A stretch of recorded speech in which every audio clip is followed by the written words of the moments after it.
What's up, everybody? Welcome to another great edition of GoJo and Golic here. We got a fun one for you today, starting, of course, with round 2 of the College Football Playoff Committee's rankings after a wild weekend in the sport. Plus, our favorite, the in-season tournament is back. The NBA Cup is here. Charlotte Wilder going to join us as Joel Embiid also makes his way back to the court. And, of course, Nikola Jokic turning others into jokers. The multi-time MVP appears back in rare form again. Can he hoist the trophy one more time? Do we have fatigue? Who knows? Let's do the show.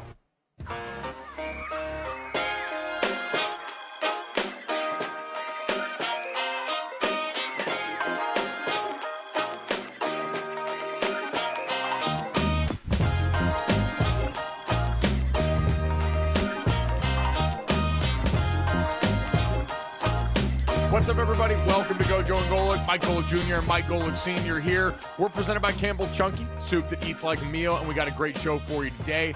Make sure you download, subscribe, rate, review us, leave us a 5-star rating, and check us out here live Monday through Friday from 8 to 10 a.m. Eastern on the DraftKings Network and our YouTube channel, the new GoJo and Golic YouTube channel. Check it out. Subscribe, hit the bell so you're ready and waiting for us in the morning when we go live here. Charlotte Wilder, as we mentioned, going to join us in hour number 2 of the show for a Wilder Wednesday on a Tuesday again, as we've got plenty of great stuff in the NBA. Dad's Cleveland Cavaliers keep the freight train from hell rolling. They are 12-0 now. Dad, of the last 7 teams to start 12-0 in the NBA season, 5 have reached the NBA Finals, so you got to feel really good right now. Kenny Atkinson, year 1, got these boys dialed in. He's doing a Curt Cignetti in the NBA. Pencil him in. Pencil him in, right? Everybody keeps talking about the Celtics. Who's going to challenge the Celtics? My Cleveland Cavaliers are going to not only challenge the Celtics, they're going to move past the Celtics and represent the Eastern Conference. You heard it here. 3rd.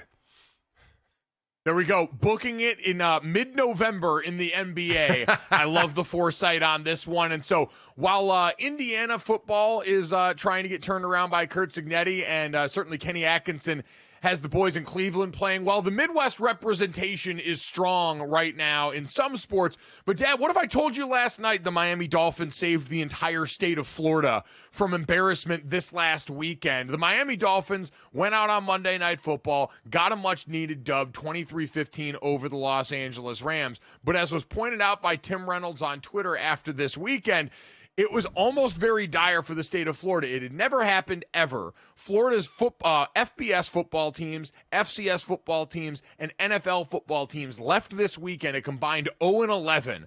Florida, that includes in the FBS level, Florida Atlantic, Florida, Miami, FSU, USF, and UCF. At the FCS level, FAMU, Bethune-Cookman, and Stetson all lost, and then the Jags and the Bucks lost this weekend. So Miami and Tua Tagovailoa coming through, and Dad, what had to warm your heart? An extremely gritty defensive battle between these two teams last night, where really the stars of the show, we went in talking about Matthew Stafford and Cooper Kupp and Puka Nacua and certainly Tua Tagovailoa and the Dolphins receiving core. It was both of these D lines that stole the show last night, which I'm sure you had to love. Oh, are you kidding me? Absolutely. 4 sacks for the Dolphins, 3 for the Rams, causing fumbles, wreaking havoc. I mean, it was a bit surprising. You know, we had talked about that young defensive line for the Rams and how impressive they've been. For Miami, though, they showed up, and they obviously had edge rushers hurt last year, coming back from injury. And I was somewhat surprised because these are two heavy-hitting offenses. Miami, a heavy-hitting offense when Tua's on the field. Obviously, we've seen when he's not on the field.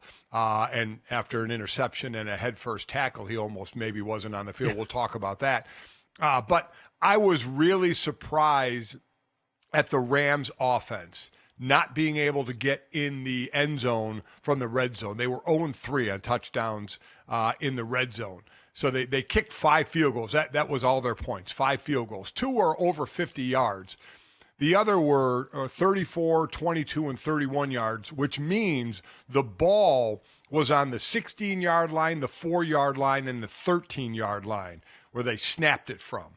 So definitely deep in the red zone, or deep enough in the red zone, where with the talent that they have, Puka and Cooper Kupp and Kyron Williams, that they could not get the ball in the end zone. You really have to credit the Dolphin defense for that. But to me, that was the game. The Dolphins were 2 out of 3 touchdown-wise in the red zone. They put it in the end zone. And it was a surprisingly low-scoring game, especially from the L.A. side of it. But a big win, a much more needed win, I think, for Miami, and doing it on the road as well, going cross country and getting it done on the road, because the Rams are stuck in that crazy NFC West where everybody is right around everybody else. I was surprised. I thought the Rams would win this game, but the Dolphins definitely needed it more. Instead of going to 2-7, they're at 3-6. Certainly, I believe, out of the division race, but definitely in the wild card race. Yeah, no, the Dolphins season, it felt like it was on life support. Obviously, we saw just how far they fell in the 4 games without Tua when he was on IR with that concussion. And so him coming back down, it hasn't been a total salve for the offense, right? We mentioned that Rams D-line was able to get in the backfield often and disrupt things. Tua did have the interception last night as well, but give him credit. He and this Dolphins offense were able to make the big plays on third down that the Rams weren't. That was the entire difference in the game, was third down and red zone. The Dolphins went 6 of 13, and the Rams went 3 of 12 on third down. The Dolphins went 2 of 3 in the red zone, and the Rams, you mentioned, 0 for 3 in terms of scoring touchdowns in their 3 red zone trips. And so each team turned the ball over a little bit to go with that. But, with the Rams defensive line, it's the youth movement. It's Kobe Turner and Jared Verse and Braden Fisk and all these young guys here. With the Miami Dolphins unit, they're led by 38-year-old Calais Campbell, who was getting his hands on football all last night. And, Dad, this Dolphins defensive group had been a great defensive line in terms of getting pressure. They're top 10 in quarterback pressure percentage in the NFL, but have been bottom 3 in sack percentage. Hadn't gotten to the quarterback until last night when all of a sudden they stacked Matthew Stafford 4 times in this game. But really it was just how overall disruptive they were, getting their hands up and getting it on football, disrupting what had been an explosive passing attack when you had this group fully healthy on offense for the Los Angeles Rams. And I think part of this, Dad, by the Rams is at least a concession that they needed to get better long-term by maybe taking a step back short-term, because Jonah Jackson and Steve Avila on the offensive line had just come off the injury report, just come off IR, and we're now getting back into their first bit of game action. And at times it did look a little bit disjointed up front when you've got guys that have been injured or coming back into the lineup, and now all of a sudden you've got to reshuffle the deck a little bit. Yeah, I mean, neither team got a running game going at all, and with good running backs on both teams. But neither team could get it going. As a matter of fact, Miami only had 238 yards of total offense. It's not like they lit it up with that offense. But they got the win. That's obviously the most important thing. And you're right about the Miami defense. Calais Campbell had a tip that was, I believe, a tip that was intercepted. He had the sack, and you had a 38-year-old down to a 21-year-old, and Chop Robinson had one of the sacks as well. And Chop's starting to come along. Man. He's starting to get it. The rookie out of Penn State. He's starting to produce a little more, and so you inject some youth into that age on defense, and that's exactly the progression that you want. Yeah, and credit to Anthony Weaver. You know, we've talked a lot about the Ravens defensive coordinator tree that's branched out across the NFL. And Anthony Weaver coming down, it's all the hallmarks of it. So many of their sacks come from a four-man rush, knowing that with those simulated pressures where they're sending some linebackers and dropping guys into coverage, part of that can be a mirage to get pressure without sending pressure. But he's done a lot to set up Chop Robinson to get him in isolated one-on-one matchups in space and to use that dynamic athleticism while he gets his feet under him there. And so I thought there were a lot of things they did, especially on third down, to help put him in a position to go out there and put a ton of pressure on Matthew Stafford. Yeah, I mean, and you saw with the Rams, you know, they relied on Puka and Cooper. They had 9 catches and 7 catches, respectively. For Miami, I mean, just 28 pass attempts, 20 completions, though, and really spread out. Devon Achane was the leader with 5, and then you had 3 players with 3, including Tyreek Hill and Jalen Waddle, and a couple players with 2. So he really spread the ball out. You know, normally, you know, and Tyreek was coming off the wrist injury. They weren't sure if he was going to play. Finally got a touchdown catch after the last touchdown catch he had was the first game of the season.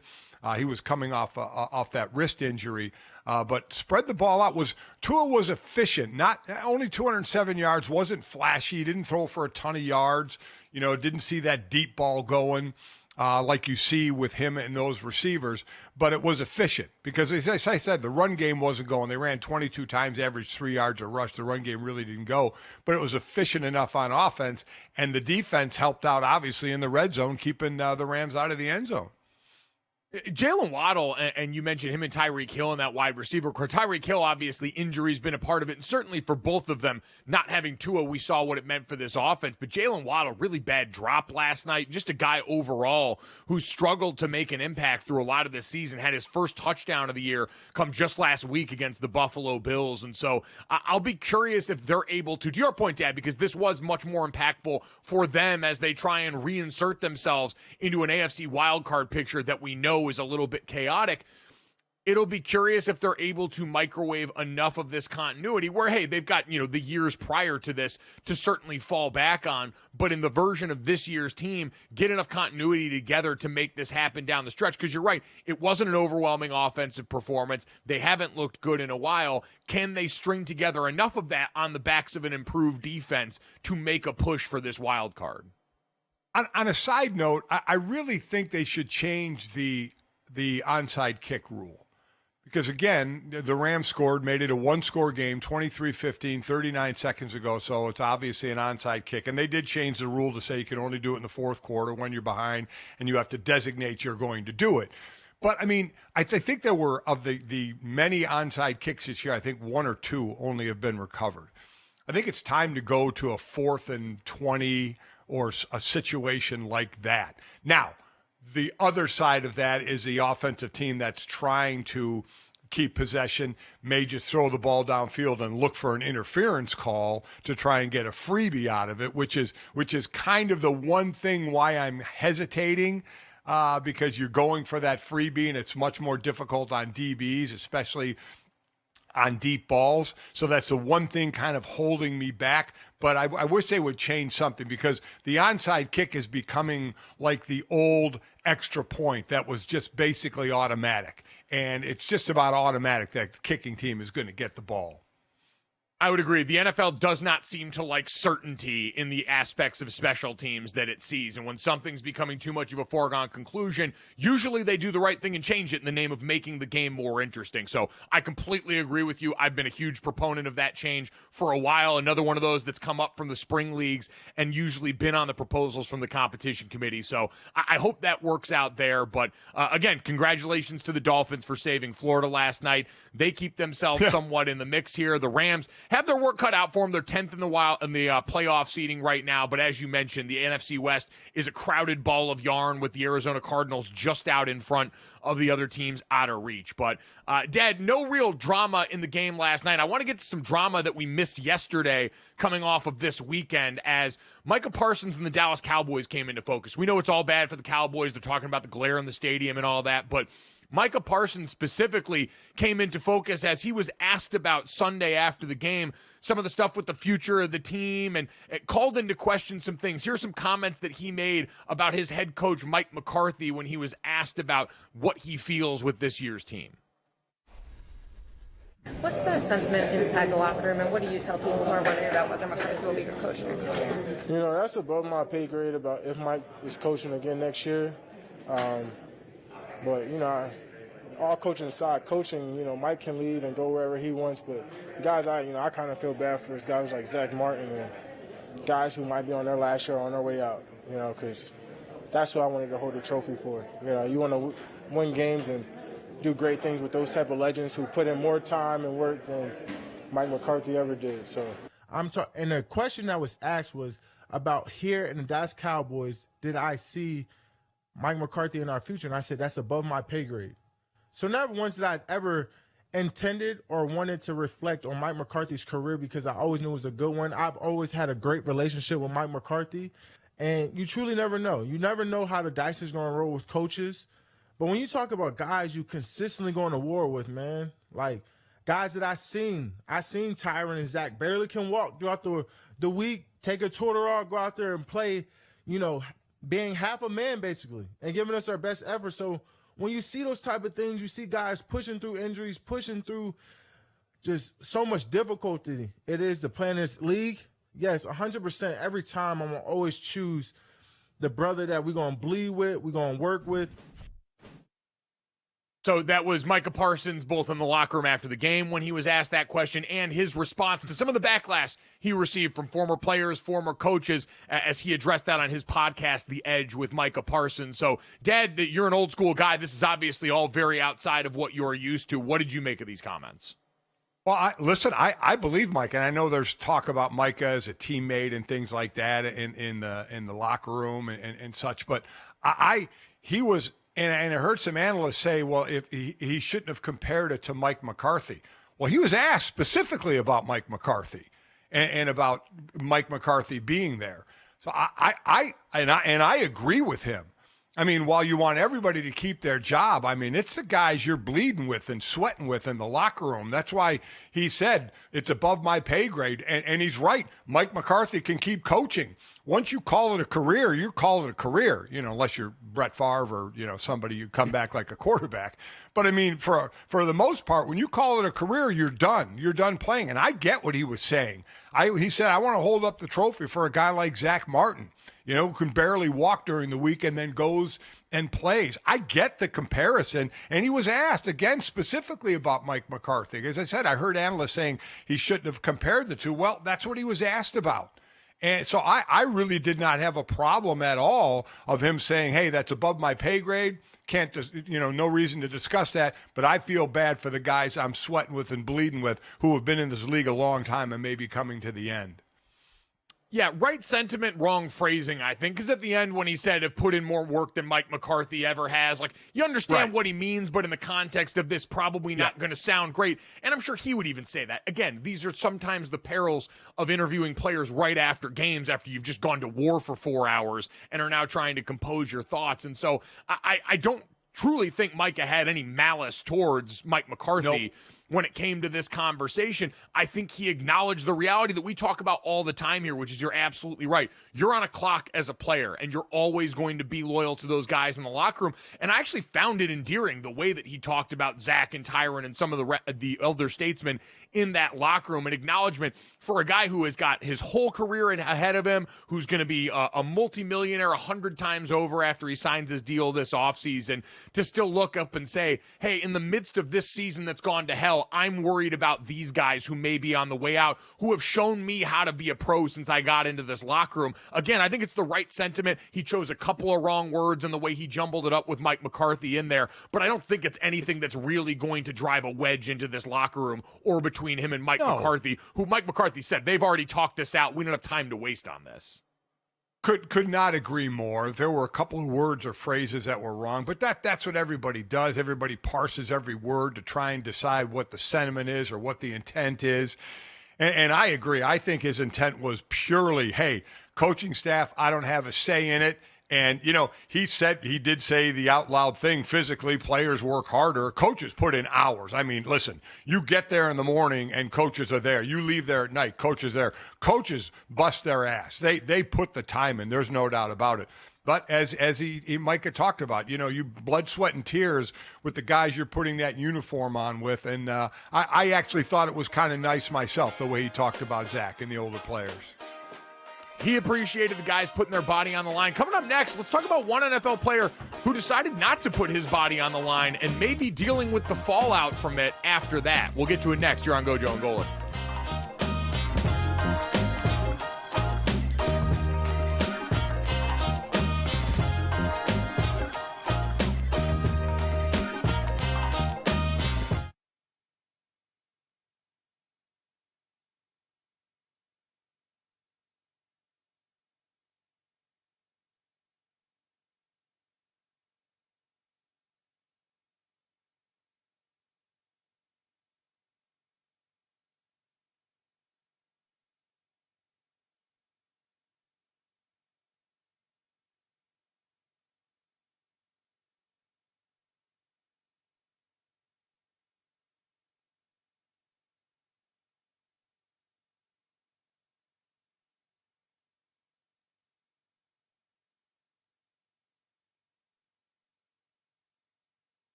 All right, welcome back to GoJo and Golic. We've got a really interesting situation developing in Cleveland with the Browns. Now, I know that's been sort of an evergreen statement this season as they've been an abject disaster. Deshaun Watson was both horrific on the field and then injured, prompting a whole bunch of existential questions about their future.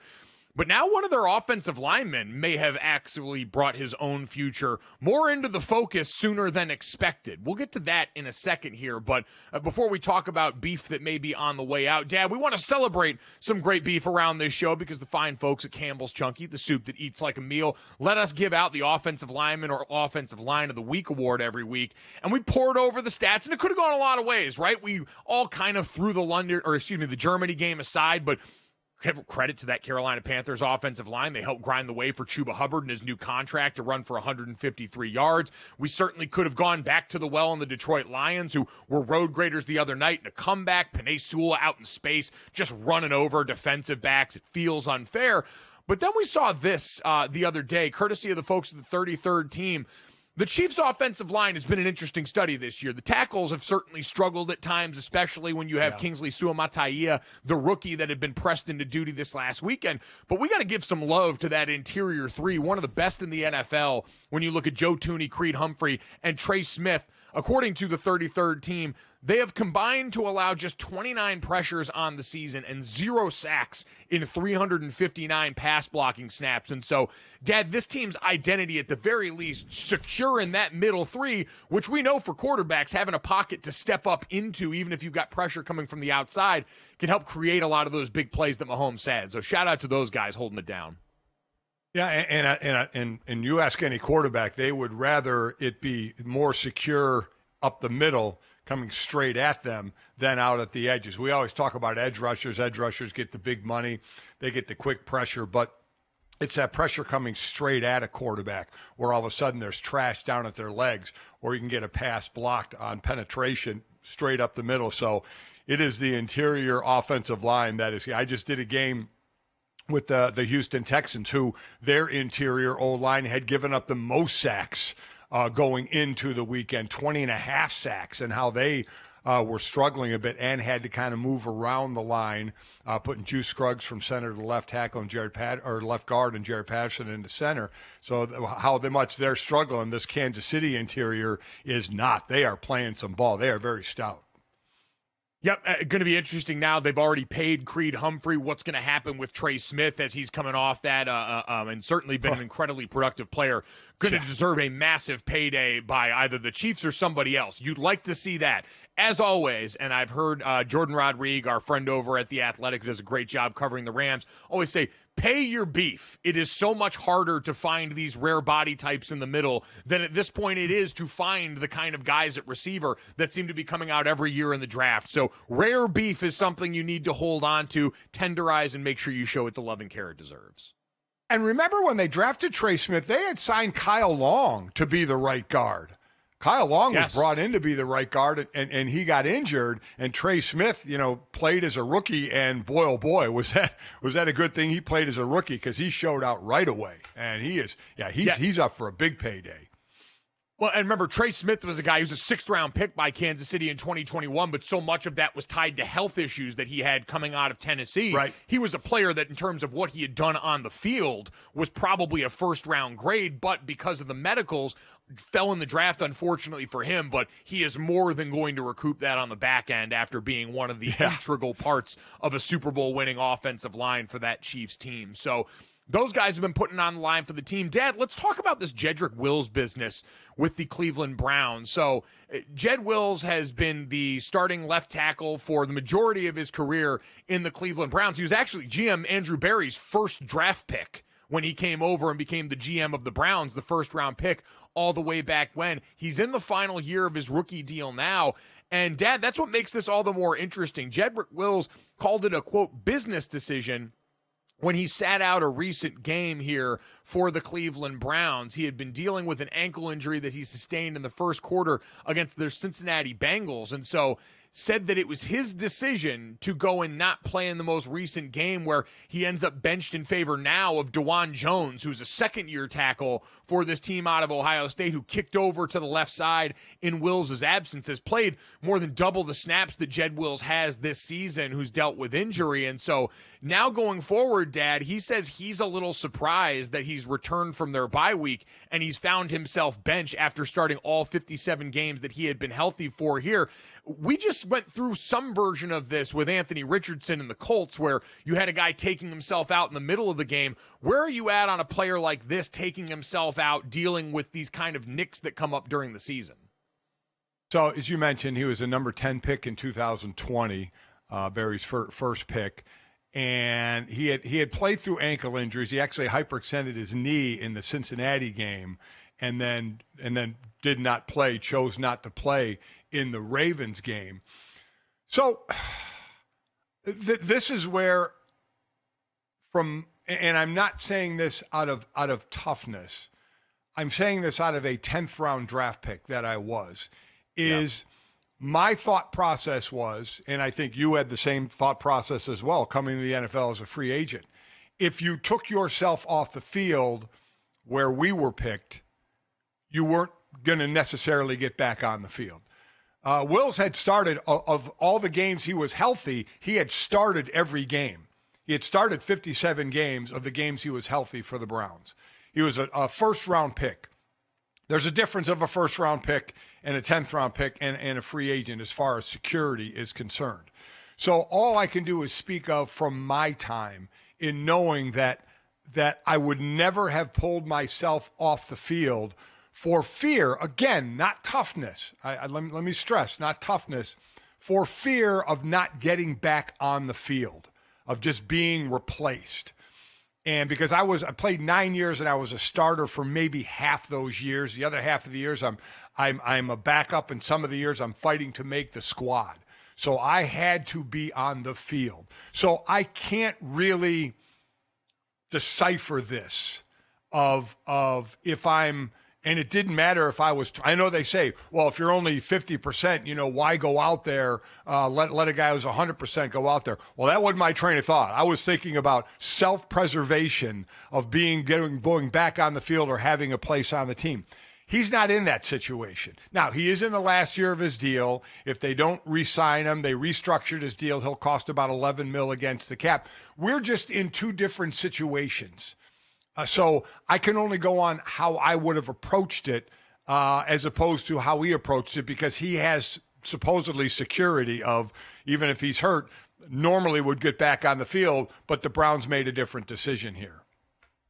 Yeah, they decided to go with a young guy they saw some promise in. Like, DeJuan Jones looked good for parts of last year before he was injured, along with a whole bunch of the tackles on that roster. And Jedrick Wills is already a guy who I think's future had been called into question a little bit here. I don't think the production ever quite lived up to the first-round billing in the eyes of people making the decisions there. And so if you're going to be out, you've been injured, and now they've got the opportunity to get a young guy reps who already financially may be your replacement. They restructured some of his deal so that it wouldn't be as big of a cap hit if they decide to part ways with him this offseason. Dad, I think all of that leads to the writing on the wall, which is what does make this a little bit more surprising when you know that's the area that you're in, and that's kind of, the tea leaves and the way things are leaning, that it would go this way, and why it's probably surprising for a lot of the old guard and players, like you said, that had come from a completely different station in life. Like, in college, even when I played, I was a late bloomer. I didn't start till my last 2 years when I was in college. And so when I got there, it's why I always chuckle now. Again, it's not a toughness thing. It's what you're allowed to do based on where you come from. And when I see guys go off with stingers now, it's always the thing I can recognize the easiest, because it's the thing that happened to me pretty much every day. And it was a running joke on the practice field when I'd be yelling there, wringing out my arm, just trying to get the feeling back and shaking the trainers away. It's because I was terrified. If I left the field for even a snap in practice, would the young guy behind me be taking my spot? And so you go out there and you just kind of deal with certain things with that in mind. And for some guys, I won't even say that like every first round pick would react this way. There are plenty of guys with a warrior ethos, wanting to be out there for your teammates. All those things are going to be enough. But again, like you said, coming from where we come from and seeing this, that's why it's so foreign. It's why I couldn't understand the concept of, well, if you can walk, you can go out there and do that. I've watched guys play on a basic peg leg against future first rounders and get baptized in the name of trying to be out there for the team. And so what you do in this situation when you make the business decision, and everyone's allowed to go out there and act in the best interest of their body. I'm never going to begrudge a player too much for that, but you leave the door open for something like this to happen. This is no longer a world where, hey, just because you're down injured, you're guaranteed to not lose your job. That's not the game. It really never has been, despite people thinking that sentiment's there. And so this is what you leave the door open for when you make a decision like this. And I'm sure there are people outside the game think that's ridiculous. The guy's hurt. He can't play. A guy that's filling in for him can do better. And listen, I get all that you're saying. I understand the people who say that, but just what Mike said, you have to understand from our side of it, the fear of not getting back on the field. And I don't think Wills had that. I don't think he had that fear. I don't, again, he started all 57 games. He comes from a different station in life than we do, of where he was picked and where we were picked. And you're right. It's not just first rounders. It's just odd because we always talk about, we usually say it in a negative way, a player on the field making a business decision, like kind of shying away from a tackle or shying away from a block. We're like, oh, he made a business decision.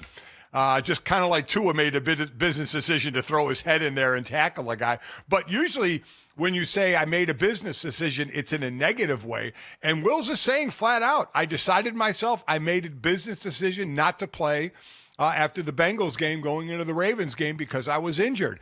And again, I don't begrudge any player if they don't feel that they can perform to the level that they're performing to. But this can happen. It can be a tough, cold-hearted league. I mean, it may not be fair, it may not be the right thing, but you know what? As we said, fair is where they judge pigs. It's the survival of the fittest. And when you come from a different lot, a first rounder to a 10th rounder to undrafted, there is a way different thought process. I just think we're so used to, Dad, as a sport, and maybe this is unhealthy. Like, I don't discount the fact that the people that play football, we kind of have brainworms for a while. Like, what you do to your body in the name of going out there and being a part of this sport is pretty insane for the layperson to consider. And in this case, we're so used to players wanting to be on the field no matter what, so much so that the training staff's got to take their helmet away from them, that they're getting told by the team, hey, you can't go today because we need someone more physically capable on the field. When a player does that, anytime it's the player-led thing, it's always going to raise some eyebrows here. But he did say it himself. I made the business decision not to play the Bengals game. Then you can't act surprised when the team makes a business decision in return. I think that once you set the framework as that is, hey, I'm trying to make the best decision for me, the team can easily turn around and say the same thing when they go and put DeJuan in there, looking at their future, because the Browns now, that's the other part of this. They're in take stock mode. The season's long since gone to hell. They're in the mode where they're trying to figure out what their future is going to look like. Certainly, the quarterback position presents an albatross, the likes of which we've never really seen before for an NFL team. And so they're looking everywhere at where they can save and try and make changes. And so if you're one of the guys that's already been trending that way on the chopping block and you make this decision, then this just seems to be an outcome that you should have factored in. And maybe I just don't think I just don't think he thought it would happen because he said he was shocked. I thought, again, because he started all 57 games, he had been, when he was healthy, he'd gone out on the field every single time. I think he thought he would have got the benefit of the doubt, I believe. And I also don't want to make it sound like when I say first rounders or 10th rounders undrafted, like Mike said, there are first rounders out there, high draft picks, who would stay out on the field, who would play through a lot of this. But at the end of the day, you're correct. He made a business decision, so you can't be shocked if the team makes a business decision. I think you're right, though. You just hit it, that he does seem surprised. It'd been one thing. I'd actually had a weird amount of respect if he had said, hey, I made the best decision for me and my body. I know what I've put my body through. I know what I've gone out there through, and I understood this was a possibility, but I accepted that in putting my body and my future in this league first. But once he did say that he was surprised by this outcome here, you're right. This is probably someone who had gotten used to what life was like when you think you're one of the ones that's made, and it's a reminder in this league that there is nothing guaranteed but the day that you're on right now. So they're going to try and deal with the fallout of that. Coming up next, let's deal with the fallout from this weekend in college football. What big changes are on the way in the College Football Playoff Committee's second round of rankings? Next on GoJo and Golic.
All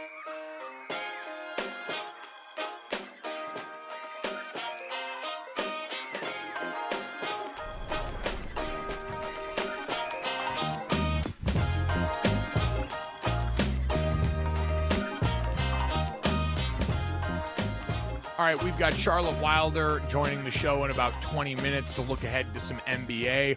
We've got the College Football Playoff Committee getting together for their second round of rankings tonight that we'll break down here. Georgia, LSU's loss this weekend. Plenty of things to get into. The Miami Hurricanes as well. How far are they all going to fall, and who's the biggest beneficiary of this shakeup in the sport? Certainly want to get to all of that, as we know we're now in the season where every weekend this is going to be the conversation, and I'm totally fine with that now that we've hit November. But Dad did want to take a brief pause on that for a second, as the college football world and the NFL world in part lost a couple of big-time names yesterday. Veteran football coach John Robinson, who coached both at University of Southern California and the Los Angeles Rams, passed away at the age of 89, as did one of his former coaching counterparts and your former head coach at Notre Dame, Jerry Faust, both at the age of 89 yesterday. And Dad, listen, I know while the era of Notre Dame football you were part of wasn't necessarily known for the amount of wins that everyone would have liked to see, Jerry Faust still a man that was incredibly well-liked around that university even to this day, and someone that obviously, you know, was a huge part of your experience in South Bend.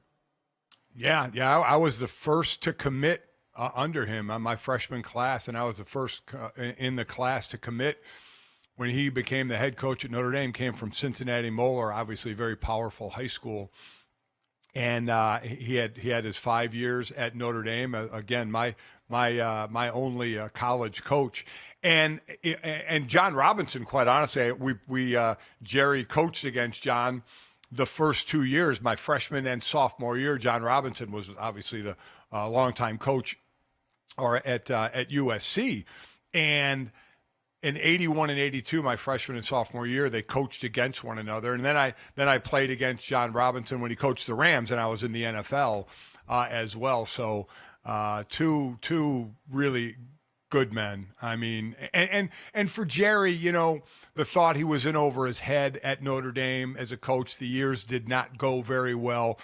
But as I have always said, I'll always put more on the players. We were the ones that missed the blocks. We were the ones that missed the tackles. We were the ones that dropped the passes. So that the players had to look in the mirror as well as the coaches. But you couldn't deny what kind of man Jerry was. Jerry was one of the finest men I've ever met in my life, of how good he was to everybody. And that obviously surpasses what you do in the arena as a player or as a coach, of the type of person you are. And he was such a great person. So, you know, rest in peace, 89. It's a good life. John Robinson, 89 as well. Again, same day. We definitely will miss them both. Tim Brown, the Hall of Famer, former wide receiver at Notre Dame in the NFL, tweeted out, "As I get older, I know these things are going to happen, but it doesn't make it any easier. Today we lost a man that had the nerve to offer a kid a scholarship who was on a team that won 4 games in 3 years in high school. When no one else saw anything in me, he offered me a scholarship." Jerry Faust, rest in peace, coach, and thank you. So certainly I think the sentiment you're going to see from a lot of people that knew and played for Jerry there. And so we wish, you know, certainly his family well and all the people that knew him the most there. So no easy transition from these kind of things, but again, didn't want to let too much time go by without celebrating the lives of those two men and what they meant to a lot of people. So we can now look ahead, Dad, in the world of college football that they both inhabited at what's going to go down tonight. So we got the college football playoff, which again, for everyone, I feel like we need to repeat some of these things because, you know, I don't want to take for granted that everybody knows them. The college football playoff rankings, totally different than the Associated Press rankings that come out here. But in the AP poll this week, Dad, we saw the effects already of the losses from this weekend by LSU, Georgia, Miami, where now you've got a top 5 in the AP poll that includes Oregon at number 1, still followed by number 2, Ohio State. And then Texas working its way back up at number 3. Penn State at 4. Indiana at number 5 in the AP poll at 10-0 for the first time in school history. And then rounding out the top 10, you had Tennessee, BYU, Notre Dame, Alabama, and Ole Miss jumping up all the way into the top 10. So I guess this becomes the question now, Dad, at the top of everyone's minds. Georgia is number 11 in the AP poll. They were number 3 in the first college football playoff poll. So do you think they'll fall all the way outside of the committee's top 10 ranking after the loss this weekend? I think is one of the biggest questions early on. Yeah. I think that the marriage between the AP poll and the first college football poll was pretty darn close. So you wonder if it will mirror again. And I think that is the big question. Georgia with 2 losses. And then how far will Miami fall with their first loss? But they've been on the cliff's edge for more than a few games this year. So while they still had their first loss, I don't think many are too shocked that their luck finally ran out and Cam Ward couldn't bring them back against Georgia Tech. So to me, is it as simple as how far does Georgia and Miami fall as Texas will move up, Penn State will move up, Tennessee will move up, Indiana will move up. And I mean from last week's college football rankings, the committee rankings, how far does Georgia and Miami fall? Do they stay ahead of BYU, who's undefeated? I find that hard to believe.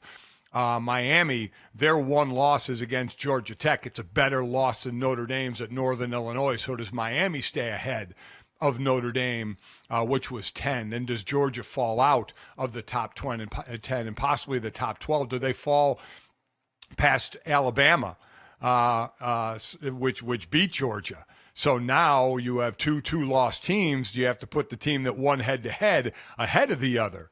So would Georgia, I agree, would Georgia fall out of the top 12? It'll be very interesting. Yeah, I think at this point, when you look at Alabama, Georgia, and Ole Miss, 2 teams that have one thing in common in Alabama and Ole Miss is they beat Georgia, and in Ole Miss's case, convincingly, even though that game was at home. Yes. Ole Miss at 16 is going to jump up inside the top 12. And I think at this point, while you can invite some, because it's worth noting, head-to-head is one of the metrics considered, and I know that drives people insane because that's the result on the field. And in the immediacy after, I do think it's got to be factored in pretty heavily. Like Georgia needs to, especially since both of these teams have the same amount of losses all these teams do now. Georgia needs to be behind Alabama and Ole Miss after this loss, considering that head-to-head win factored in. But that's not to say when the season comes down to the end, depending on what happens. Georgia's got a big game coming up against Tennessee this weekend, which would be a huge one in the eyes of the committee. It's not to say they can't vault back ahead of those teams that they won, but I do think in the immediacy right now, that data point carries a little bit more weight than it might when it comes to the final ranking at the end of the year, where I know, again, it drives people up a wall. We get the why do we play the games people, but we're trying to find the 12 best teams in the sport. And with different criteria than ever, this is going to be one of the things that pops up. But I don't have a problem at the end of the year with that happening. But right now in the immediacy after, the games do have to matter. And I think Georgia should be behind both of those teams. Yep, I think I would agree with you. I think one other thing that is going to happen is the ACC is now only going to get 1 team. I think Miami drops far enough that if it's SMU, who was at 13 in the first week, and SMU may move up depending on how far teams move down, that if SMU were to win that conference and give Miami a second loss, Miami would drop out of the top 12. And if Miami were to win, then obviously they would be in and SMU would be out. Or maybe Clemson, which was at 23 in the first rankings. Maybe they'll be in the conference championship, but still where they're coming from, I still think there's only 1 ACC team that's going to get in. It's going to be the winner of the conference. Yeah, right now, SMU, first place in the conference. So this is going to be interesting. And the way ESPN's decided to unveil the bracket every week, or at least how they did in week 1, they unveiled what the bracket will look like alongside the rankings that come out. Because remember, the 5 highest ranked conference champions are the ones that get the automatic bids into the tournament, and the 4 highest ranked conference champions are the ones that get the 1 through 4 seeding and that first round bye. And so right now, SMU would be in that spot of being the highest ranked member of the ACC, or I should say the team in the ACC right now ranked first in that conference. And so how are they going to legislate that with a Miami team that may not drop below them, which is insane to me, Dad? Like, this already goes back to a problem from the last ranking where you had Boise State above SMU, despite the fact that SMU was coming off a win against a ranked team in Pitt, who now has since stumbled. But you had wins against Louisville and Pitt, which is the same thing that Miami had on their schedule, a win against Louisville in the win column. And then SMU's only lost against BYU that's in the top 10, whereas Miami now owns a blemish against the Georgia Tech team that's barely above 500, qualified for the bowl after the win this weekend. I think the committee sort of put themselves in a weird spot now because SMU should be above Miami at this point, and I don't know if they're going to be in this first poll. But obviously, if Miami falls behind SMU or even stays ahead of SMU, but Boise State is ahead of them both, then when those rankings come out, Boise State is going to be in the 4 slot with the first round bye, right? Yep. And the ACC will be the 5th conference that will be ranked where they're going to be ranked. So, it's and again, we have a lot of football to go, but this is the fun of doing 12 teams week to week. Well, and you're right with Boise in particular. Boise gets a good win in the Mountain West against Nevada, and Ashton Genty continues to go off for a whole bunch of yards, but it's not the kind of marquee win that I think is going to do a ton to improve their station. They're in matriculation mode right now. They play Oregon State at the end of the season, but their biggest win, air quotes, is still the close loss to Oregon, who sits at number 1 right now and is doing a lot of work in keeping them up where they're at in the current standings here. I think the other interesting one for me to watch, Dad, with the committee as we set up the Big Ten, because Heather Dinich wrote a great article on ESPN.com, friend of the program and ESPN college football writer, about how different life is for the SEC and the Big Ten this season, where the Big Ten, you're incredibly top-heavy right now. You've got Oregon, Ohio State, Penn State, Indiana, all with either no or only one loss and to each other in a conference that's a little bit weaker on the back end, versus the SEC right now. I think you have 7 two-loss teams that are currently sitting out there in that conference, and a bunch of them still ranked at or near the top of the sport when it comes to their plays, especially in that strength of resume metric that we always talk about. Strength of resume is a metric on ESPN.com that measures what the average team would do, the likelihood that if they had your same schedule that they would go out and accomplish your same record. And you look at the top 10 in strength of resume right now, Dad. Georgia still number 1 in strength of resume in that metric even after their second loss of the season. Alabama sitting at number 8, Texas at number 10, Tennessee at number 9, Ole Miss at number 12, Texas A&M at number 11. There are a bunch of teams within striking distance still with 2 losses in the SEC that seem to be getting the benefit of the doubt that comes with playing in that conference and the way that people perceive that. And so how the committee reflects that in terms of where they put Ole Miss, Alabama, and Georgia in these rankings are going to go a long way in telling us who's got a shot still. Because yet Eli Drinkwood's coming out, who was down in the 20s, who went out and got a win this past weekend, still saying they deserve CFP consideration. And because you're a 2-loss SEC team, he's kind of got a point, kind of not, considering what's actually gone on the field. But it is that kind of year for that conference, who seems to, again, be getting the benefit of the SEC and the dominance that have normally been there. Yeah, the SEC with the 2, you're right, the 2-loss teams is going to be an interesting race to the top 12, where I think it's more clear cut. I think the Big Ten is getting 4 teams in. I mean, I think the rankings, the top 6 tonight are going to be Oregon, OSU, Oregon, Ohio State, Texas, Penn State, Tennessee, Indiana. That's 4 Big Ten teams. Penn State is not going to play in the conference championship game, but they're going to be ranked high enough to where if they win out, they're going to be in. You have the winner of Indiana, Ohio State playing Oregon. So I think the championship game in the Big Ten, both teams are going to be in. And then the loser of Ohio State, Indiana, especially if it's Indiana, they'll only have the 1 loss, especially if it's a good loss, they're going to be in. I think the one caveat would be if Ohio State gets a second loss, but I think Ohio State would be the first 2-loss team to be in, because if they lose to Indiana, it's a good loss unless they get destroyed by them, because they only lost by a point to Oregon. So I think the Big Ten is going to be basically locked into 4 teams. I'm curious, and it might seem like quibbling, but the Indiana coming off that close win against Michigan moved to number 5 in the AP poll. I think they're still going to be behind Tennessee in the college football playoff poll. Both those teams got wins. Neither of them were banner wins against good, respected teams. And so I don't think they're going to move that far. And then it's going to depend on what that game against Ohio State looks like as they start to legislate them at the end of the year, as one-loss Notre Dame lurks, which I am curious from that perspective to see how they move Notre Dame and Miami relative to each other. They've got common opponent with Georgia Tech. They've got common opponent with Louisville. And so we're going to learn, I think, a lot more this week from the committee based on how they react to things than we did in how they originally stacked the deck in week 1 after what we got this weekend in college football. Coming up next, though, let's take a look at the NBA. The NBA Cup is getting back in action, so Charlotte Wilder is going to help us break it all down next on GoJo and Golic.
What's up, guys? Big slate coming up in the NBA, which is why we're bringing in our buddy and oddball co-host Charlotte Wilder in just a minute to help break us all down. But if you're wondering, Mike, how can I make money off of this awesome NBA slate? Well, I'm glad you guys asked. You can head on over to DKNetwork.com for some DFS targets. Stan Sun has an article up right now. Joel Embiid's coming back. He's going up against Karl Anthony Towns, so we can talk about why Cat is on Stan's list of targets that you need to check out. So again, head on over to DraftKingsNetwork.com. That's DraftKingsNetwork.com for more on Embiid, Cat, and the NBA Cup. It's all very important, serious part of the NBA season. So coming up next, we will bring in our very serious, important NBA analyst, Charlotte Wilder, to settle all of those matters for you guys next.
All right, hour number 2 of GoJo and Golic here. Mike Golic Jr., Mike Golic Sr., and we are joined now, as we are on most every Wednesday, on a Tuesday, by our friend Charlotte Wilder, co-host of Bob Balls and Al Hassan, that you can catch here on the DraftKings Network every day but Friday. Yeah, sometimes even the days of the week get tripped up for me on this, Charlotte. But rest assured, everyone who uses this as their beacon in the night, it is Tuesday. And Charlotte's here. And Charlotte, you're here on a very special Tuesday right now. The NBA in-season tournament is officially back and starting today.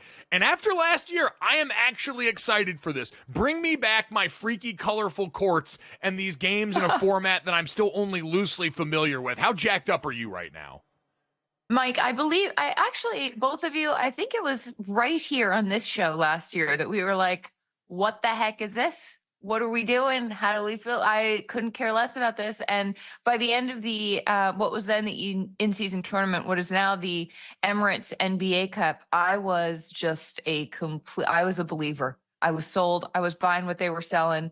I was obsessed with it. I actually sort of feel like it's almost too early in the season. Like, I know that they're doing this because they want people to pay attention in November. And I do like that, the big hullabaloo in Vegas in December is what sort of ties this up neatly in a bow. But I really missed it when it was over last year. I was like, can we do 2 in-season tournaments? Senior, you agreeing with me? Listen, you're right. I mean, we were all like, "What the hell? When is a game? When is it count?" But more importantly, even players were questioning it. Players were looking at the floor and saying, "Okay, the floor is different, so that must mean it's a game or part of the NBA Cup." I mean, the players were confused, and when you have the players confused, you know something is not working quite right. But there is no doubt by the end of this thing that it was absolutely, I mean, must-see TV. I still say, Charlotte, they need to put the $15 million in cash on the sidelines in the final game like they do for the World Series of Poker. They put the cash on the table so you see exactly what they're playing for. Or I think it's more than $15 million. Whatever the number is, put the cash on the floor. Yes, and to update people if they forgot, hey, what's the format of the NBA Cup? How does this all actually work? Aside from the call to action, which is the colorful court, every NBA team had their own custom court that they used for these games. That was like the signal to our brains, hey, if you forget everything else about the schedule, once you see the funky court, you know this game counts toward the NBA Cup. So all 30 teams get divided into 6 group of 5s. Those are split up 3 Western Conference, 3 Eastern Conference. Each group's going to play everyone else in its group once, and then once that concludes, you get the 6 winners along with a wild card team in each conference. After that, single elimination knockout tournament, all the quarterfinal action is at home. The semifinals and the championship are out in Las Vegas, where Dad said the bag of money should absolutely be there, and you should be checking that out. So speaking of bags of money and the NBA's tournament, we're going to talk about Joel Embiid's role in all of this. But first, we want to talk about your role in all of this because the NBA's Cup is here and you have a chance to double up on that with the DraftKings Sportsbook. During the NBA Cup, DraftKings Sportsbook customers can get 2 profit boosts for same-game parlays and live bets for each group play day. So download the app and double up on the NBA Cup with DraftKings, the official sports betting partner of the NBA. So Charlotte, the 76ers are facing the Knicks tonight. We know you have a conflicted relationship with the Knicks as a Boston Celtics fan. But that being said, is there any money to be made on this? What are you expecting from Embiid in his return, especially going up against Karl Anthony Towns, who has been great offensively for the New York Knicks, less so defensively? Saw some stats the other day, an indictment of what he's allowed to go on in the paint defensively. So how is this as a landing spot for Joel Embiid's 2024 season? Last I checked, I believe was the line. What was the line? Do you have that right there? I don't want to say the wrong thing because I think that these might be yesterday's numbers. But I was surprised that the Sixers were favored, and I suppose that is the Sixers are not favored anymore. The Knicks are 2.5 point road favorites heading to take on the 76ers. Okay, that makes a little more sense to me because I think that the Sixers were favored when I checked, and I was sort of shocked because this is the first time that Embiid is playing this season. This is the first time he's playing with Paul George, assuming Paul George is there because you never really know. Tyrese Maxey is hurt. And I think though that what you're talking about, Mike, the Karl Anthony Towns' defense with Joel Embiid going up against him, I can see why even without Embiid having played, that would be a reason that people would think this might not go the Knicks' way. I think that at this point, the Knicks have had enough time to play together that against a team that has not played together, because we saw, the Knicks have been looking better. They were very rusty when they, or not even rusty, just like too new when they took the court for the first time. So I think that the Knicks could do it. I cannot think of a better way to come to have Embiid's first game of the season after that incredible playoff matchup they had in the second round or first round last year. So I'm really excited about it. I kind of think it could go either way for all of those reasons, but I think that ultimately, I think the Knicks can do it. Dad, the stat I was referencing here came from Tim Bontemps. Karl Anthony Towns is allowing opponents to shoot 32 of 35. That's 91.4% as the primary defender in the restricted area. So having the former MVP in Joel Embiid come storming in, if he is at all close to healthy after this full layoff, could be a recipe for disaster, or at the very least a great way to get Embiid feeling good again going up against what's been basically non-existent paint defense from Karl. Yeah, but I mean, I think it's going to be a while for Philadelphia. Maxey's out for a few weeks with a hammy. I don't think he's expected back, I think, for 2 to 3 weeks. So, I mean, these three aren't even going to be starting to play together until the end of November at the very least. So I think it's going to take them a little while Embiid may stat up a bit in this, especially against Cat and the Knicks. I don't expect, and Philly, you got to be careful of the hole you dig. They're 2-7. And the top of that conference, led by Cleveland at 12-0, you got to be careful of the hole you dig, even though it's early and you can get out of it. I think, like we talked about with Milwaukee last year, when will the big three get together and play? And they rarely did. Now we're already, Charlotte, early in the season asking, all right, well, Embiid's finally coming back, but Maxey's out. Paul George, started the season injured. When is this team going to finally get to build some chemistry? It's just such a bummer, the injuries. And I think, the way that we were talking about, is the East finally catching up somewhat to the West? I think the East, there are 2 teams with winning records, and then the Pacers are in third at 500. In the West, there are 10 teams with winning records, and then the 11th team is at 500. So this is just...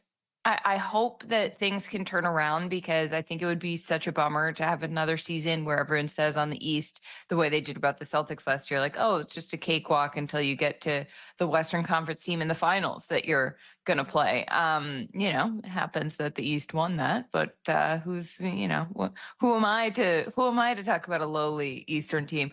But I think that if any of these teams can get it together, it will be a miracle, because this is not what I saw. I mean, I think we all saw this coming with the Sixers, with the decision to bring in Paul George. We were sitting here before the season started being like, I think the Bucks, no one's talking about him. That could be great. Turns out not so great, Gojo. Yeah, we should probably not be talking about them. We probably should have shut up about them, because clearly right now they don't even want to talk about them based on what we've seen so far. They've been an unmitigated disaster. And so you're right. It's going to be, hey, can Karl and the Knicks pose a serious threat here? Does Paolo Banchero and the Magic make that turn? Can Cleveland maintain this pace? Like Charlotte, the 12-0 Cleveland Cavaliers were not something that a lot of us had on our bingo card either right now. And Kenny Atkinson's come over in year 1 and had them coming out the gate and winning in a variety of different ways, playing with a really deep bench. Obviously, Donovan Mitchell, as the star on that team, has been going and performing really well, but he's the only player inside the top 20 of points per game for that team, and he's 20th, so it hasn't been an overwhelming individual effort for them as teams try and find a way to pick off the Boston Celtics. So you're right, the Eastern Conference is going to be a little bit of an interesting study as the season goes along, and you're asking a bunch of things to come together that right now seem like oil and water. matter, whether it's the backcourt duo, or I should say the star duo of Dame Lillard and Giannis in Milwaukee, or the oft-injured trio now of the Philadelphia 76ers. I want to go to the West, though, for a second, Charlotte, because this was something that came up on the show with me and Dad the other week and actually got an interesting plot twist. One of the games going on, so all of the games coming up on Tuesday now, and I think it's Tuesdays and Fridays are the in-season tournament games. And so this Tuesday, all the games played tonight are games in the NBA Cup. One of them includes the Dallas Mavericks going to Golden State, which is the return of Klay Thompson to Golden State for the first time since he left this last offseason. And me and Dad had this debate, Charlotte, about would Klay Thompson get nothing but cheers, or would there be a smattering of boos going back? I was of the ilk that based off how he left, based off what he meant to that team, there was no way on God's green earth he was going to go out and get booed in this game. I tried to get my dad to bet his hair on that, and thank God he didn't, because I did see that Golden State was going to honor Klay Thompson coming back, obviously with the video tribute and everything else, but they're giving away hats to a first number of fans that arrive, the Captain Klay Thompson hats, in honor of the fact that he used to boat over to games while he was a member of Golden State. So, Charlotte, this may actually be the most raucous applause for a player returning to their old arena of any player I can remember in recent history. You know, I think you're right. I do think, though, look, these are sports fans we're talking about, Mike. Let's not be silly. There will be a few boos. There will be a few boos, because we on Oddball yesterday, Amin was out, so the wonderful Izzy Gutierrez filled in for him, and Izzy was saying that he thinks, because I was like, first of all, I think it's really exciting that Klay's first game back does have extra stakes to it. I really like that it's an in-season tournament game. I think that's really exciting. And I was saying how I think that the Mavs are going to be able to do this because Klay's coming in really motivated. I think that Luka and Kyrie will be really motivated to get this win for him. And Izzy was like, he was saying that Steph and Draymond have enough of that jerk in them that they'll be like, yes, we love you. You were here forever. We won 4 championships together, but like you thought, and really turn it on. So either way, I think it's going to be a great game.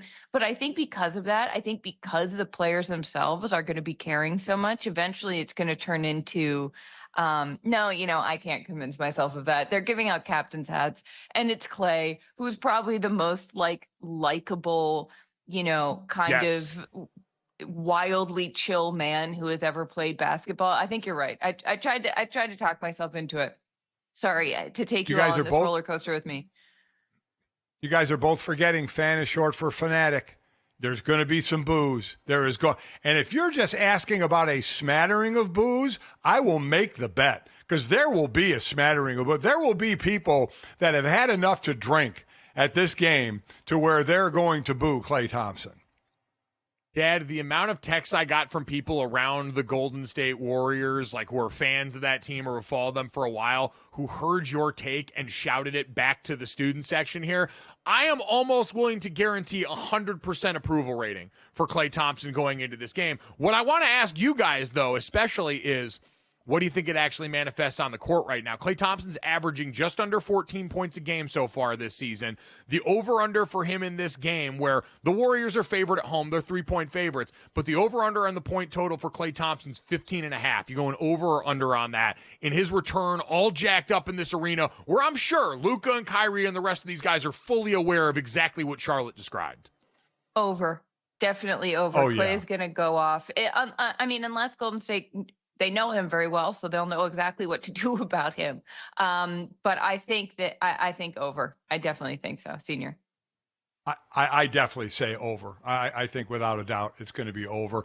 And while I do think there will be a smattering of boos, I think this will be the closest to a full-on cheering for someone coming back than we've seen in a long time. Quickly, I'd like to ask why are my Cleveland Cavaliers not favored in the NBA Cup, in the in-season tournament? Why are the Celtics favored? Last I checked, the Cavs are undefeated. Why are they not favored? They're from Cleveland. Oh, no. Wow. No. That's what I this will is talk big about market you being bias. a Knicks fan. This is big market bias, Senior. Nobody believes the Cavs are real, even though they are 12-0, and I believe the Cavs are real. Nobody believes it until they're in the finals. If an NBA team goes 12-0 in October and November and no NFL fans are around to see it, does it really make a sound? We'll get to that. But speaking of the NFL, coming up next, we got to get to some breaking news out of the NFC North. A major change around one of the top quarterbacks in the NFL coming out of this last draft. Next.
All right, the rare bit of breaking news during this show on GoJo and Golic.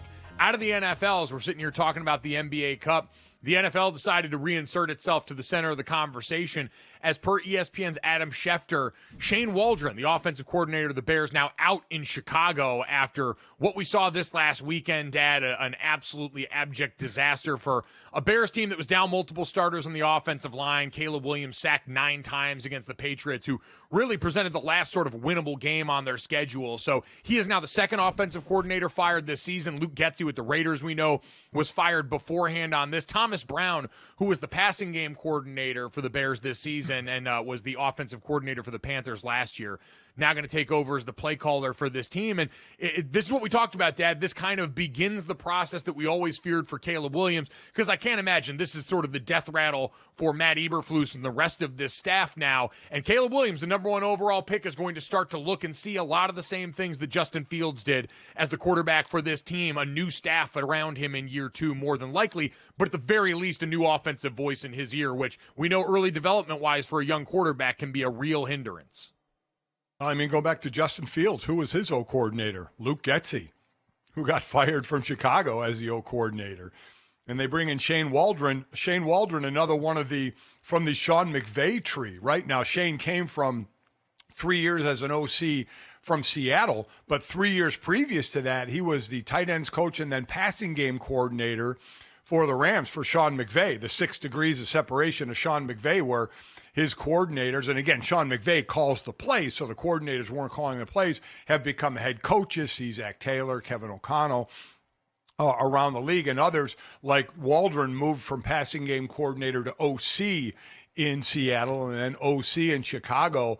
And it's just that they just can't get a quarterback. Justin Fields, they move on from him, go to Caleb Williams, and now the play callers, the guy that is entrusted with the growth of a rookie first round quarterback. 2 are gone. 2 have been hired and 2 are gone. So this is tough because now again, Thomas Brown will take over with this system, Charlotte, but who knows next year? Who knows if it's a whole nother system for Caleb Williams to be learning?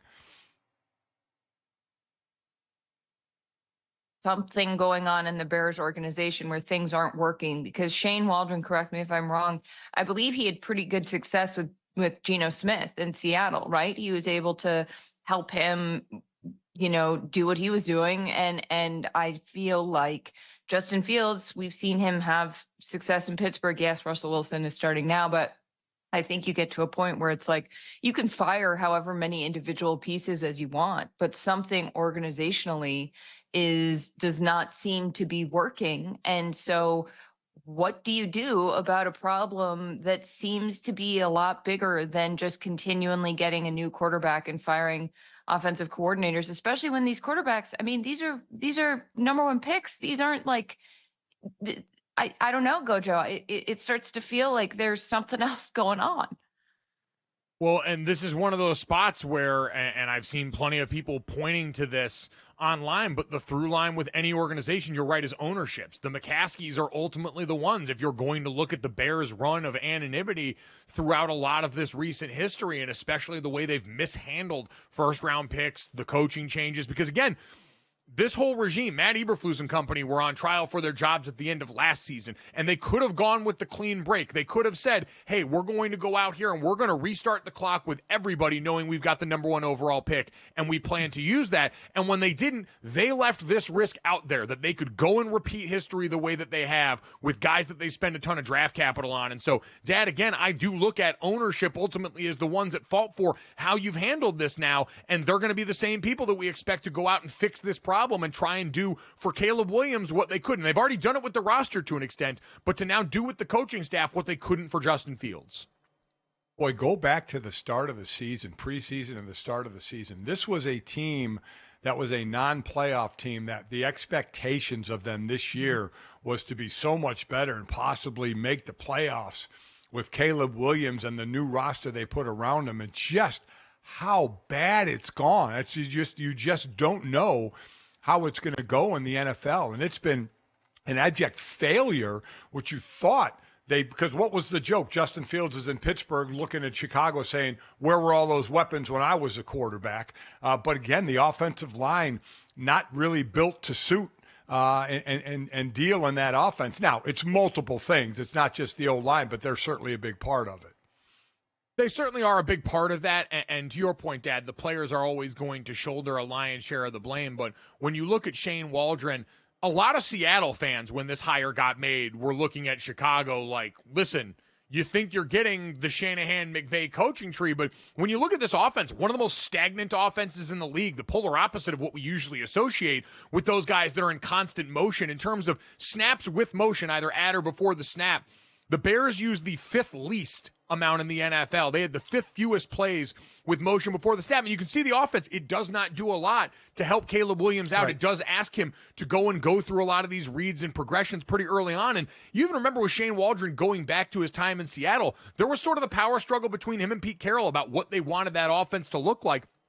And it seemed that in his final year there, in Pete Carroll's final year, they had a lot more success when they started doing things the way Pete wanted to do them, putting multiple tight ends on the field, running the football more behind that group than they did running a lot of the spread out stuff that Shane was running there that had a limited route tree and that certainly, again, didn't try and set up guys pre-snap in the way to have success. Maybe some of his counterparts in that coaching tree do. So, again, we could talk about maybe the individual failings there, but it still goes back to this, I think, was a flawed premise going into the season of putting a coach who you were going to have questions about. And we asked the question, all this, you talk about the offseason chatter, Dad. The question was, what does Matt Eberflus need to do record-wise to save his job? Because we didn't think this Bears team was a playoff outfit. And so now, Charlotte, it's going to be real interesting. I mean, listen, you root for a team in the Patriots that chewed up and spit out a top overall pick in Mac Jones by going and making mistakes with coordinator hires early on. He showed promise, and then you bring in a special teams coach and a D coordinator to call the plays on offense, and now all of a sudden you've got a team turned over to a new quarterback. And so this becomes the part we always talk about with young players, especially quarterback in the NFL, is more are destroyed than they are made, because so many of these guys are talented, but the environment still matters more than that. Totally. And we talked about this with Bryce Young, with the kind of, the Peyton Manning school of just keep putting him out there and see if it works. And it really only works if you're Peyton Manning. And I think that we see that so often, and it's a bummer. If you look at the Patriots the past couple of years, when bringing in Bill O'Brien, and after they just didn't really have anybody because Matt Patricia and oh my God, now I'm blanking. It's like a trauma block. I've completely refused to remember who the other guy, but like it's a kind of thing where, Joe Judge. Oh my God. I would rather not remember that. I'm glad I blocked it out. But as you're saying, Waldron had success when he started listening to Pete Carroll, when he had that veteran leadership that he was, tapping into. And I think what you see with the Patriots, Bill Belichick's gone. He was an amazing coach. He kind of lost the plot. Bill O'Brien was brought in. That didn't work. Belichick's out, and this is a rebuilding year, but you have leadership now that I think is at least gelling better with what the players need in the Patriots. And so with the Bears, if that, leadership isn't there from the top, then everything's going to be a mess. And I don't know. I don't know what you do about that. I hope for their sake. I mean, I really would love to see Caleb Williams succeed. I think it's such a bummer that guys like Justin Fields and Caleb Williams, who are so electric, so much fun to watch in college, have been put in these situations where they're just not set up to succeed. Yeah, they are not without blame in this, but the environment is very important. And that's why what they do next here for Chicago becomes really interesting for me, Dad, because I remember hearing a while back on a radio interview that were people that thought that Ben Johnson would have taken the job in Chicago potentially if offered last year. We know the cycle that he went through with Washington, and now it puts the onus on. It seems pretty clear. It's going to have to be an offensive hire, and it's going to have to be someone that can come in and kind of instill that culture. Ben Johnson is going to be number one on the big board, I'd imagine. He's someone they see inside the division there. He's a guy that would come from a winning culture in Detroit. Now, how much of that can you replicate without Dan Campbell as such a charismatic leader for a guy in Ben Johnson who's been pretty honest about his desire to sort of stay in the nest for a little bit while longer and incubate into someone who believes he can handle the reins on that. But him, Todd Monken in Baltimore and what he's done for that program, I'd imagine guys like that are going to be the ones that fit the paradigm of what Chicago's looking for going forward here.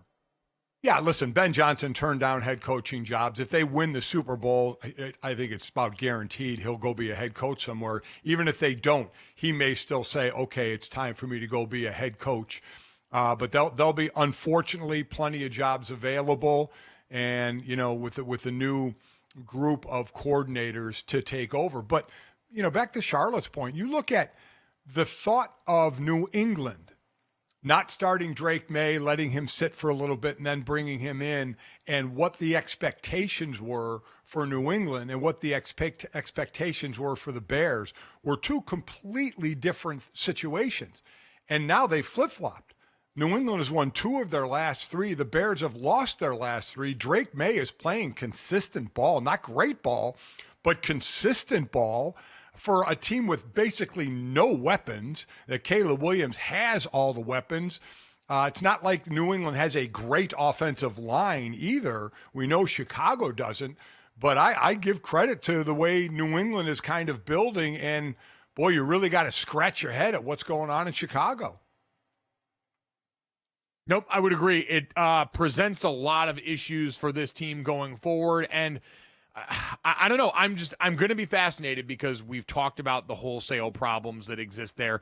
And you're right. Drake May is a foil to this, who was a guy that a lot of people thought wasn't going to be ready to play this season. The book from so many people was, oh, he's a ways away from being a productive starter, and especially once we saw the environment that Jacoby Brissett had to live in, where he's getting hit every other play, and it seemed like they were going to feed him to the Lions. Drake May has gone out and been a part of winning football for the New England Patriots. It might not always consistently translate into wins yet, Charlotte, but he's been a guy that's provided every bit of the spark that you expect from the number one pick. And that's the problem, is these different skill sets, what they're asked to do in these offenses are also inconsistent at times. It's hard to grade them against one another, but it's also hard not to have comparison be the thief of joy if you're someone in Chicago saying, why is this rose blooming through the concrete over here, as opposed to our guy who we thought was more talented and had more to help him?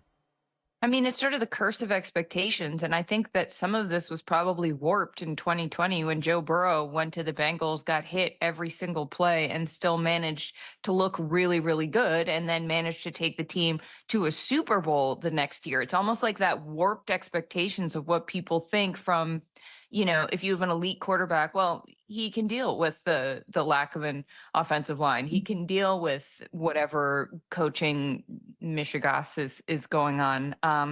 But I think that in a case like the Patriots, not having those expectations becomes a real gift. And what we're dealing with Caleb Williams here, you add pieces and you get a number one pick, and it's like, okay, let's go. And I think a lot of that got warped because we've seen it work before, but it's actually much more rare that it works than that it doesn't.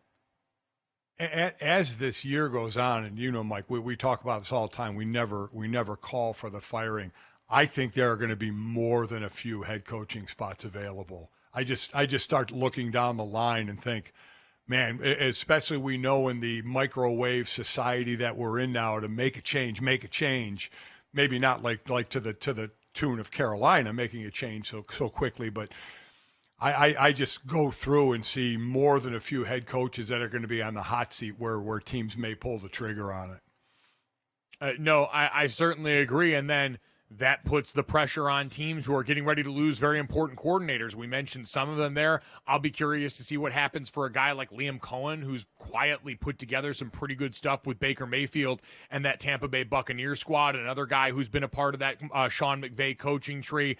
Lots of teams that all of a sudden might have their apple cart upended because of some changes getting made at the top. But again, big news this morning, Shane Waldron out as the offensive coordinator for the Chicago Bears. And so rookie first round and number one overall pick Caleb Williams going to have a new voice in his ear. Thomas Brown, the passing game coordinator for the duration of this season. And then after that, it remains to be seen. The Chicago Bears putting their first round pick quarterbacks in bad situations. Definitely a bad look. Coming up next, we'll take a look at some NFL sound and play the game that everyone's been waiting for. Good look, bad look, here on GoJo and Golic next.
All right, Charlotte, earlier in the show, we talked about Micah Parsons and some comments that he made about Mike McCarthy and had the debate of whether it was a good look or a bad look. And so it got us thinking, why don't we decide and judge this about more people in the world of sports? So we're going to play a game of good look, bad look right now, take a look at some different sound from across the NFL and decide whether or not these players are on the right or wrong side of history.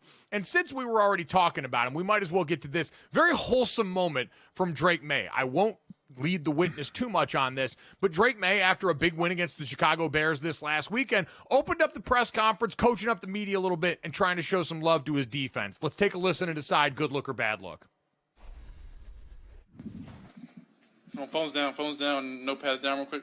Just clap it up for the defense, man. Clap it up. Somebody else clap up. There we go. Appreciate you. There we go. Drake, let's start with that defense. What was it like to watch them perform on a day like Man, it's a good feeling sitting over there, as offense, as a quarterback, that type of defense performance. I feel like, the 11 were out there at a time, but I know 15, 20 played. Just credit to them, and, practice this week. Man, it's kind of a good taste of, what it looks like, what it looked like for me in training camp. Man, they get after you, mix up shell, mix up coverage, mix up blitz packages. It was pretty cool to watch. So my first thought was, Jesus Christ, he looks like a toddler. Obviously, Charlotte, to me, this is a good look. Although my big question coming off this is he said, phones down, pens down. Like, clearly it looked like he was doing a little mimicking of Gerard Mayo and probably what they get in meetings for certain things like this. Are players allowed to bring their phones in meetings now? That seems insane to me and would terrify me. I get that we're Gen Zing the hell out of the NFL now, but man, that would be scary. I don't know if so, we might be more screwed as a country than we ever imagined. But no, I think this is an amazing look.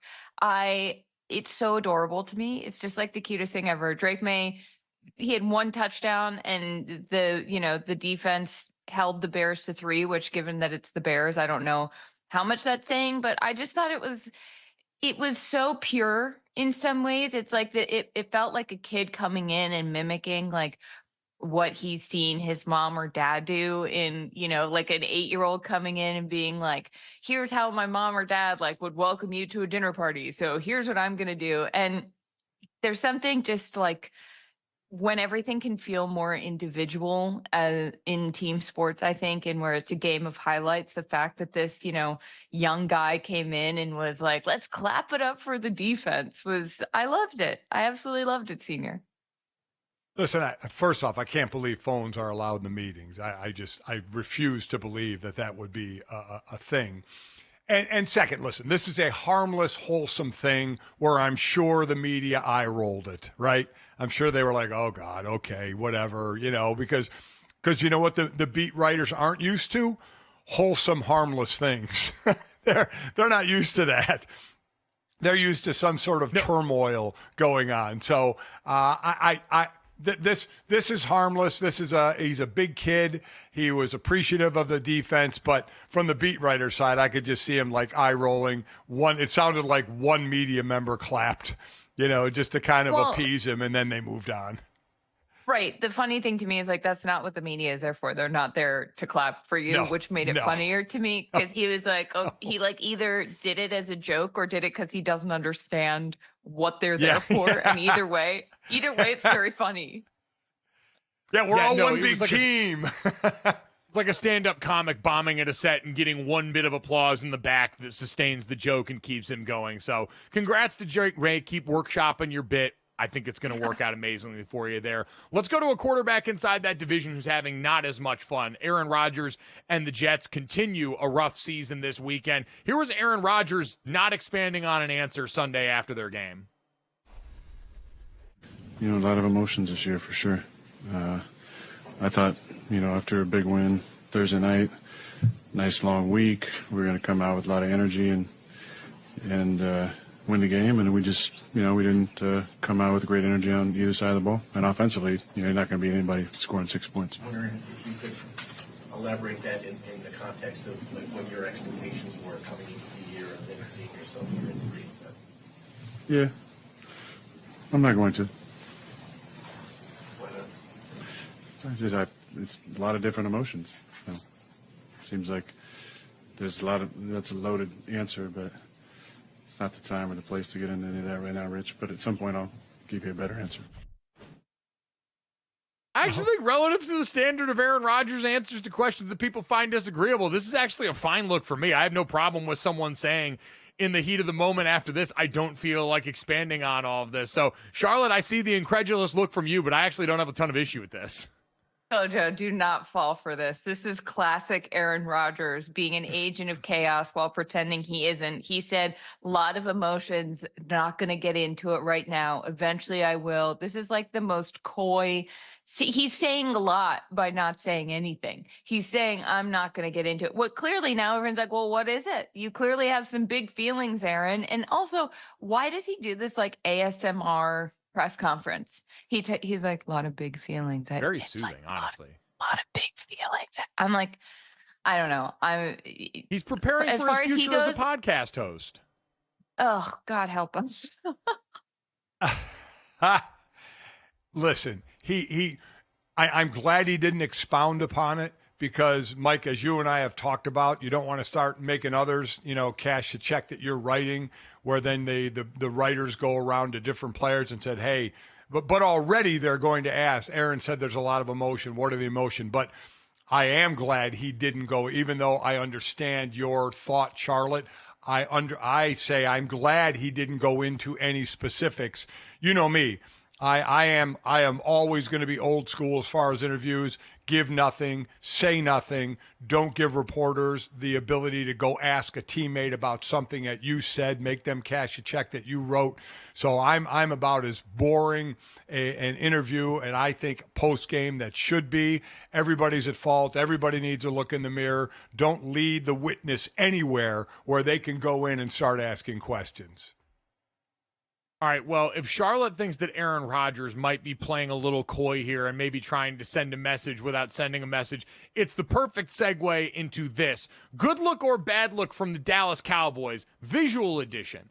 Mike McCarthy addressed the media the other day in a room in the Cowboys that had blinding sun coming into it. And so, coming off the weekend where their star wide receiver CeeDee Lamb pointed out the glare in the sun that happens at AT&T Stadium and asked them to put shades up there, the Cowboys put a shade up for Mike McCarthy at the podium to try and block out the sun. Dad, I don't know if this is good or bad, but it is either intentionally or unintentionally freaking hilarious given the context of this league. I will err on the side and say bad look that you can do this for your coach in a press conference, but not your star receiver in the middle of the game. What do you think? Oh, listen, I think it's a bad look. Listen, for other venues at the stadium, they put up a curtain. They block the sun. And we know it's after the time change in the fall for late games, right, that this happens. Put up a friggin' curtain. I know what Jerry Jones said. And listen, it's not the reason they're losing games, just like the tours that they do during the week are not the reason they're losing games, but they're things that keep getting brought up. But this is something easily fixable. And I know both teams have to go through it, but why put your team through it? Why have the sun glaring in? I mean, to me, it makes no sense. To me, it's an easy fix. It's not an either or. It's not a, well, let's build a whole damn new stadium, as Jerry Jones said. And I get his frustration, but it's an easy friggin' fix. Put up a curtain so there's no sun shining in that can get in the players' eyes. It's just so funny to me. They use like a thing that's used to reflect light for photographs. It's not even a proper shade. They were just like, here, Mike, we found something. Get a curtain. It feels like some bigger Jerry Jones message or troll somehow to have the sun shining directly in his own players' eyes. But who am I? Just a merely a meek non-billionaire trying to tell someone what to do at the stadium, GoJo. Yes, no, he is come into all of this money, and so he knows more about the tales and the battle against the sun than the rest of us could comprehend. While other organizations go painstakingly through their operation to try and find every way to remove excuses from player performance, the Cowboys just lob you the same sun that's been there for a million years right in your eyes and say, deal with it. We'll finish off with this, that, and third, and the shower pill next on GoJo and Golic.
All right, time to finish off the show the way we always do. This, that, the third, 3 quick stories that'll send you into the rest of your day. As always, make sure you download, subscribe, rate, review the show, leave us a 5-star rating, and check us out live Monday through Friday here on the DraftKings Network, which includes our YouTube channel. And I say our YouTube channel. We've gotten a bunch of questions about this.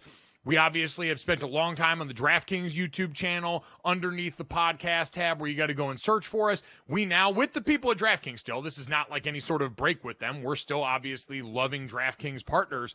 And so we've got our own YouTube page now. It is GoJo and Golic on YouTube. Go hit subscribe on there. Hit the bell so you get the alert in the morning if you want to watch us live there Monday through Friday from 8 to 10 a.m. Eastern. We're very excited about that. We're going to keep posting plenty of content to that. So check us out there.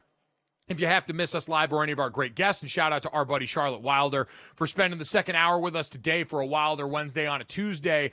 If you missed that, check it out wherever you get our pod or right here on YouTube as soon as we get done. Fireworks for everyone. Also, make sure you check out Oddball with Charlotte and Amin El Hassan every day but Friday here on the DraftKings Network. Knockaround, as you've seen, visually fonted by my dad. This, that, and the third is brought to you by Knockaround. This segment brought to you by them. Head to knockaround.com and use code GoJo Golic to pick up your new go-to pair of polarized shades. Charlotte, we're going to have to send you a pair of these for Tuesday so you can be cool like us in this post show. We apologize. Thank you. I feel left out every time you guys do this. At the Wilder thing, someone from Knockaround, reach out to our friend Charlotte. Make sure she's got her go-to pair of polarized sunglasses. It gets bright and sunny in New York. You want sunglasses that can stand up to the test of time, that aren't going to break the bank for you here. So plenty of great frames you can check out over at knockaround.com. Look cool like me and Dad, and eventually Charlotte very soon here again, knockaround.com. The promo code is GoJo Golic, GoJo Golic. I'm going to botch this read a million times, but I'm going to get it right because I love You're doing Knockaround. amazing. They love us, and so you need to love them. This is all great. Yeah. Now that I can stop saying all these words, let's get to this, that, and the third, and let's talk about shower habits. Now, this is interesting. Head coaches are always quirky, very superstitious people. Fran Brown, the new head coach this year of Syracuse, who's had a great season so far, is coming off a loss this last weekend against Boston College. And he talked about one of the things that he withholds as a punishment to himself and apparently his wife after losses is a shower. Take a listen to the post-game shower habits of this coach. Honestly, I got like a ritual. Like when we lose, I ain't even getting a shower till early this morning. I just be mad. I just brush my teeth. But it's like I don't deserve soap. I don't deserve to do all that. I'm just focused on like trying to get back. There's a process that I follow every week. Win, lose, or draw. Only thing is like my wife, I can't sleep in the bed if we lose because I ain't gonna get in the shower for that day. I'm just mad and I just sit there. I just brush my teeth. That's what I have to do so y'all won't say my breath stink. But I'm just kind of locked in at certain things, certain ways. I think you gotta earn the right to do certain things. So, winners get washed. You know what I'm saying? I'm a loser. I just kind of waited a little bit. No. Shower pill ain't cutting it. Nope. It's the vaunted Charlotte. This is what guys talk about in the locker room when the guys practice or whatever and just get dressed and go home. It's like they took a shower pill, which means they didn't take a shower. No. This is not a punishment. It's a punishment to your wife. It's not a punishment to you. It's a punishment. There are other ways to punish yourselves after a loss, but not showering is not one of it. I am so not down with this. You have to earn a shower is one of the funnier things. I've also look, who among us hasn't been a little sad and not taken a shower? I get it. I don't think that to me is like I'm really in it right now and I can't make myself do this, as opposed to an I don't deserve soap, Gojo. Yeah. So this is interesting on a number of levels. First off, winners get washed. Really great tagline here. I love coaches that are committed to bits and sayings. Good for a car wash. A good one there. Yeah, it all could work there. This, though, Dad's right. Like, you go through this, especially, like, I remember freshman year at college, there's a lot of guys uncomfortable with the group shower setting, and so they would put their clothes on and go shower back at their dorms, and you learn eventually that you smell funky and nasty, and you don't want to do that to the clean clothes that you wore over to practice. Yada, yada, on down the list. My biggest takeaway from this is one of the whitest things I've ever heard. And coming from Fran Brown, who is decidedly not white, I was a little bit stunned. Normally, bad shower politics are the things that are thrown on people that look like me, where white people are way too giving of their nasty shower habits and often get destroyed on the internet for it. So I'm a little bit surprised that this is coming from here. This is incredibly Orlovskian from someone in Fran Brown who's been a breath of fresh air up at Syracuse, has brought a lot of life and juice to that program, just apparently not showering in the process. So very interesting to see the way that has gone down here. Guys, let's get to that as we move along here. This one's a tough scene. The folks at Mattel, the toy company, accidentally put porn websites on the boxes for dolls instead of the website for the Wicked movie. They had to pull thousands of Wicked dolls off the shelves after printing an adult website on the side. Target, Walmart, Amazon all have removed them from the stores as of Monday here. This is a tough scene, although I have to imagine, Charlotte, if you would manage to get one of those boxes with the porn on it, that's probably going to be worth a pretty penny somewhere. Yeah, what sicko was like, let's sell something to... I have a hard time believing things like this are an accident. I feel like it's some employee just trolling everybody, because also, though, like, that had to go through many approval processes, so it just shows that, like, nobody knows what they're doing. You didn't scan it? You didn't scan it, head of marketing? You didn't scan it, CEO?